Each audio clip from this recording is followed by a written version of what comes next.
비트코인을 전략 자산으로 비축하겠다. 미국을 그 암호화폐의 어떤 허브로 만들겠다. 미국 정부가 현재 보유하거나 미래에 획득하게 될 비트코인을 100% 전량 보유하겠다고 이렇게 얘기를 했어요. 이게 미국에서 비트코인이 리저브 머니로 가는 중간 단계일 수 있다. 리저브 머니가 된다면 비트코인이 디지털 골드의 위치를 확실히 하는 거죠. 미국의 정책은 이쪽으로 가는 길을 열어놨다.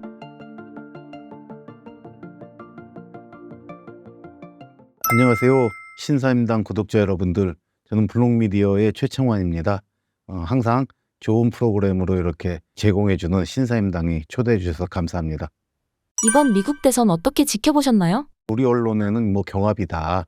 그리고 해외 주요 언론들도 그런 식으로 이렇게 항상 보도를 했는데, 그 폴리마켓이라든지 아니면은 X 같은 SNS를 보면은 그 트럼프에게 유리하게 진행되고 굉장히 결집도가 높았다는 걸 갖다가 느끼고 있었습니다.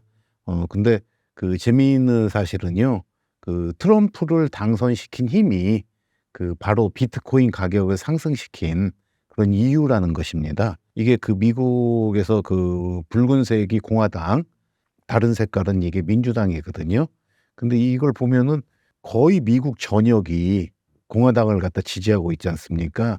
이렇게 보면 해변가로 해가지고 그 저쪽에 뭐 뉴욕과 워싱턴이라든지 거기는 정가 엘리트들하고 금융 엘리트들이 있는 곳, 그리고 저쪽 서부 해안 쪽에 캘리포니아 지역, 뭐 이런 지역을 제외하고는 그 대부분의 그 미국 국민들은 지역별로 봤을 때 트럼프를 지지하는 거거든요. 이런 이유가 나타난 이유는 노동자, 농민 등, 그러니까 지역사회 커뮤니티에서 활동하는 일반적인 사람들이 그 중산층이 가난해졌고 힘들다는 이유입니다.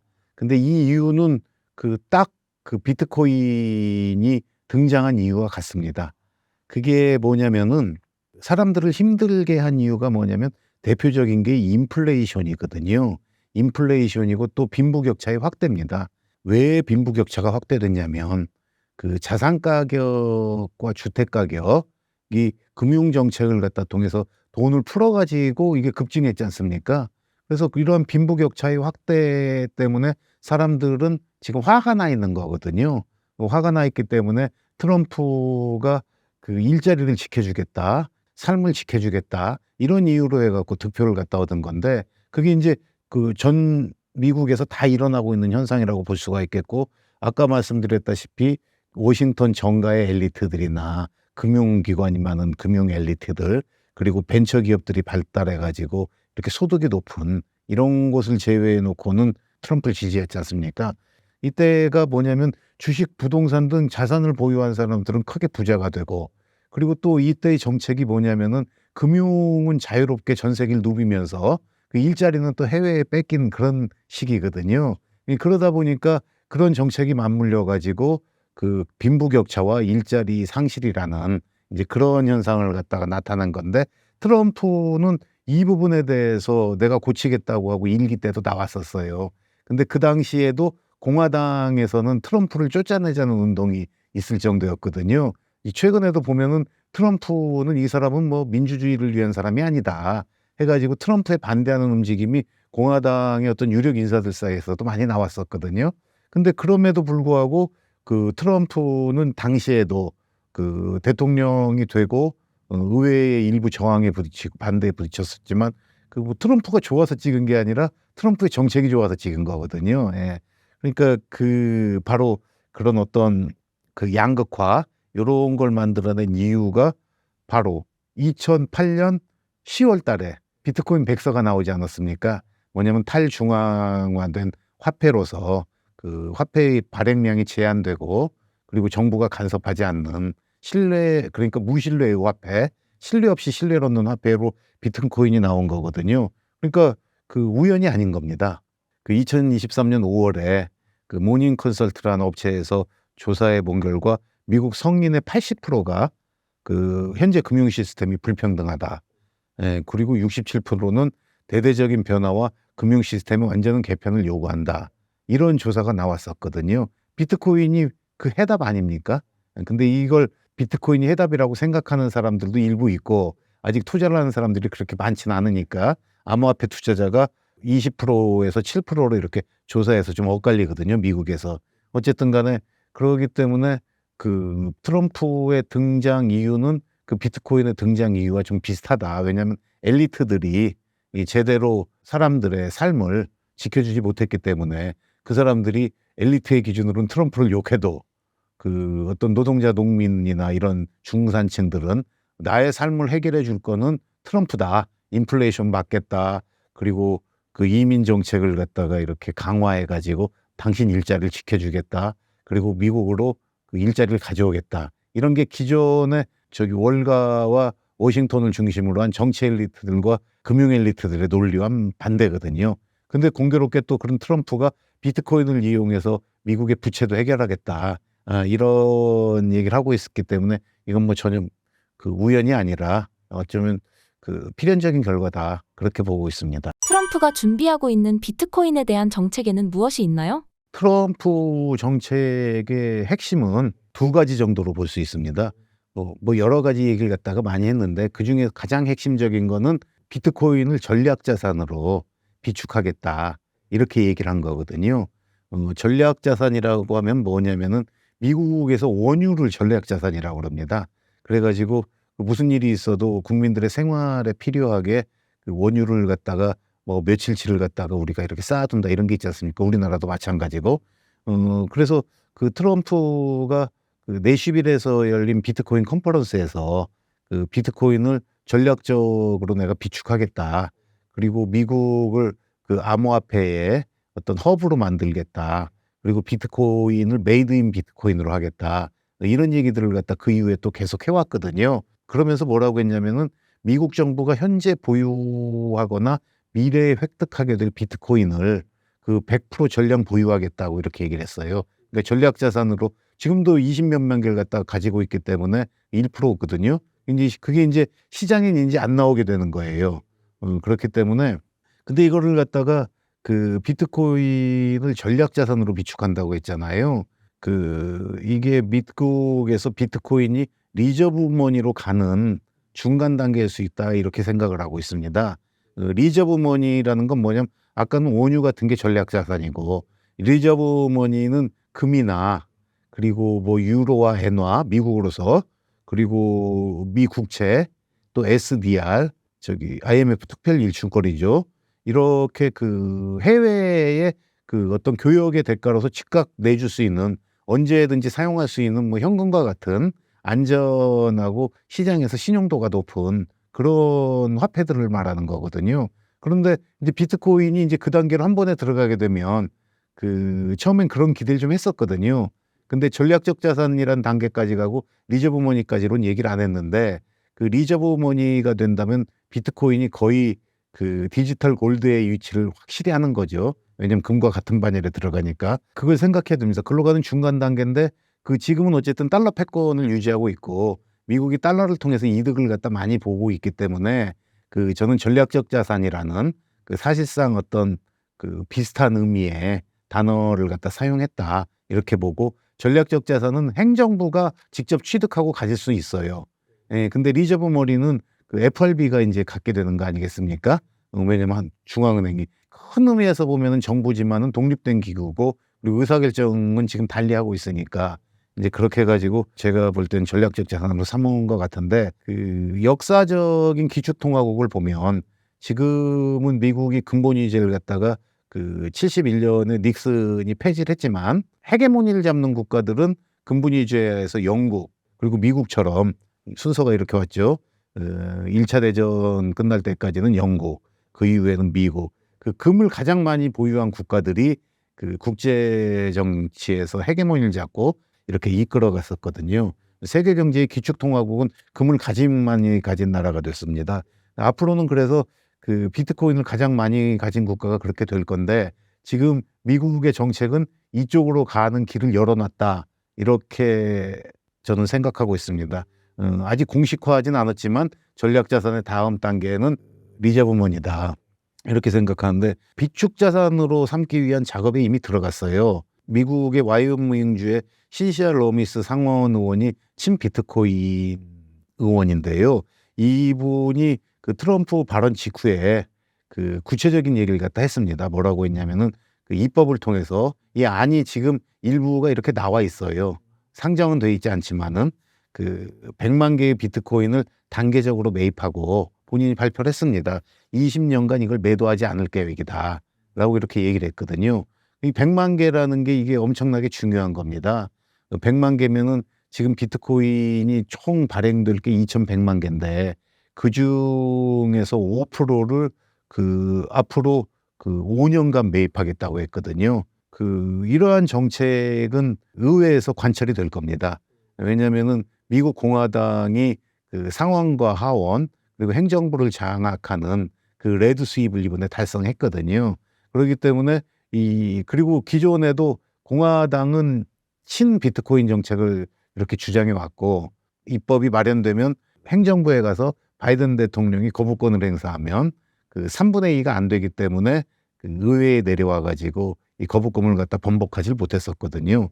근데 이제 공화당이 상하 양원을 장악하고 행정부까지 장악했기 때문에 그 공화당의 기본 정책이 친 비트코인, 친 암호화폐이기 때문에 그 이쪽에 미치는 영향은 굉장히 그 좋을 거다. 그러니까 우호적인 정책은 반드시 나온다고 볼 수가 있게 됩니다. 비트코인의 우호적인 것으로 알려진 일론 머스크도 이번 트럼프 당선에 큰 역할을 했는데요. 이것이 비트코인에 미칠 영향은 무엇이 있을까요? 이번에 어떤 일을 했냐면은 그 트럼프한테 그 정부 효율성 위원회를 만들자고 했어요. 그게 뭐냐면 영어로 Government Efficiency Commission인데 근데 이걸 그 트럼프가 그 뉴욕의 이코노미 클럽에서 그 머스크가 이런 제안을 했는데 내가 이걸 갖다 위원장으로 머스크를 시키겠다 이렇게 얘기를 했습니다. 그러니까 정부 내에 입각할 가능성이 있는 거죠.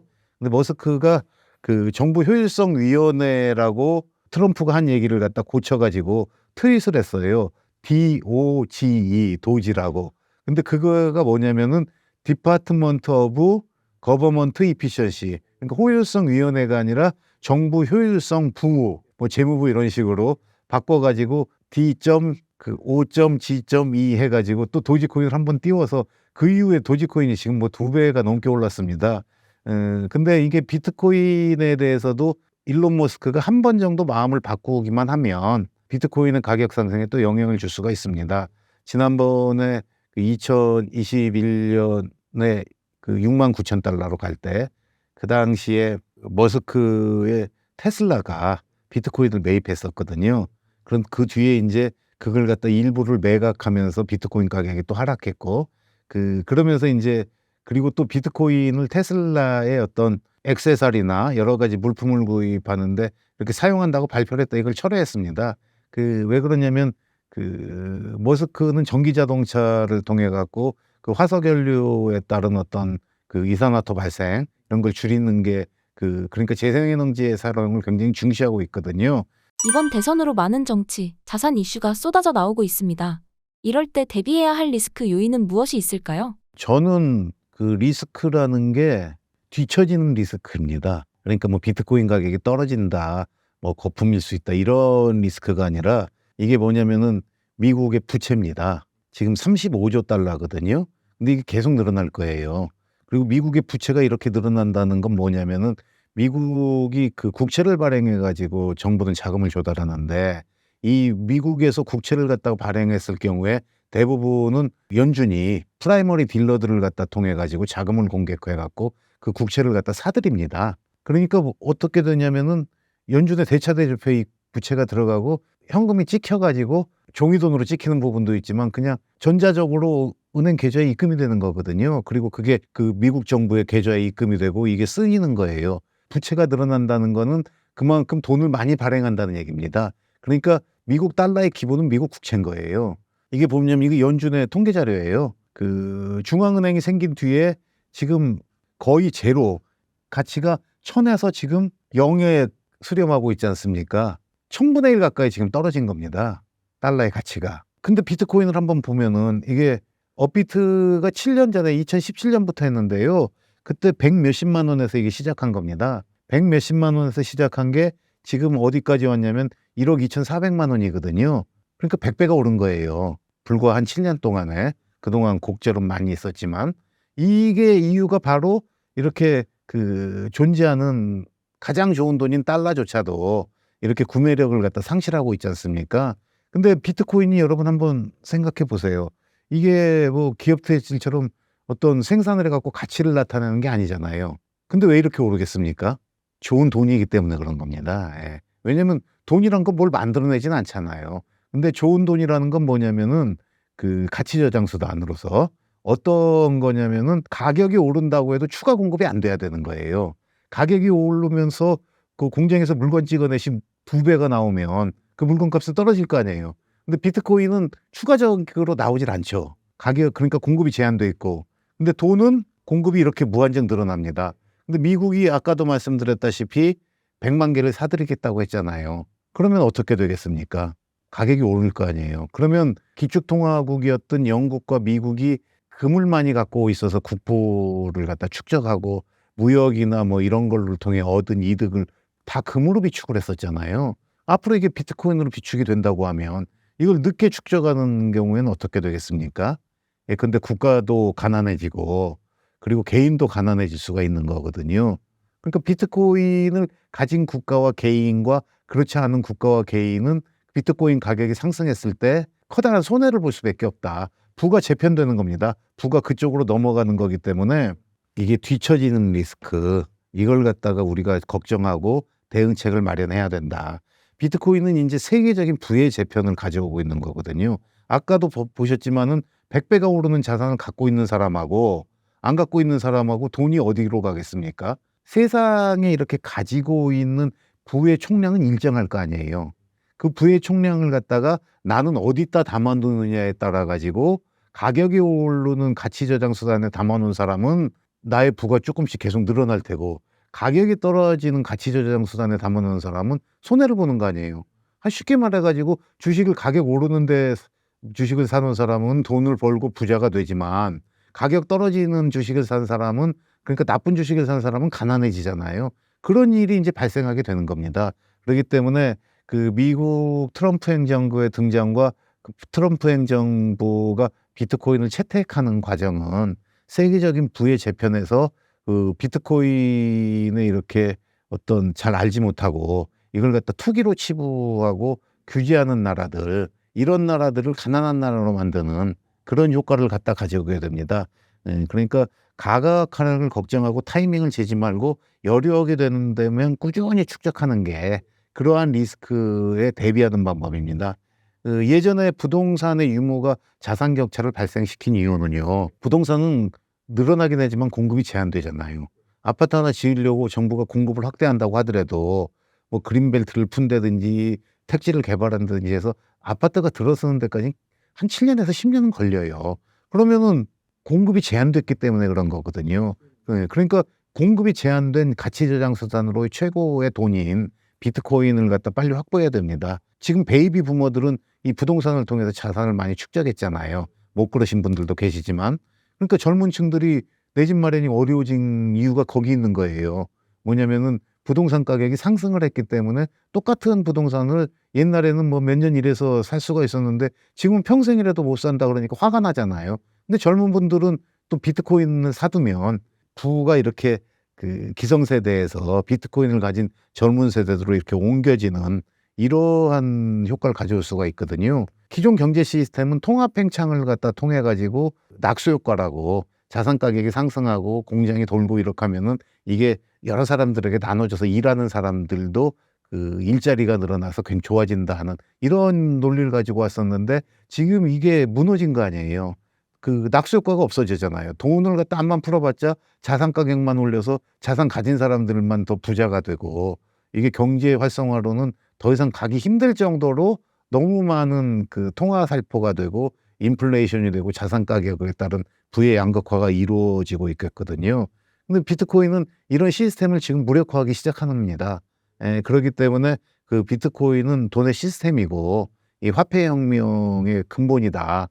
그렇기 때문에 그 비트코인을 그 다른 자산처럼 이렇게 투기적 대상이나 투자의 대상이 아니라 지속적으로 나의 삶을 지켜주는 그 자산으로 이렇게 축적해 나가는 게 맞다고 봅니다.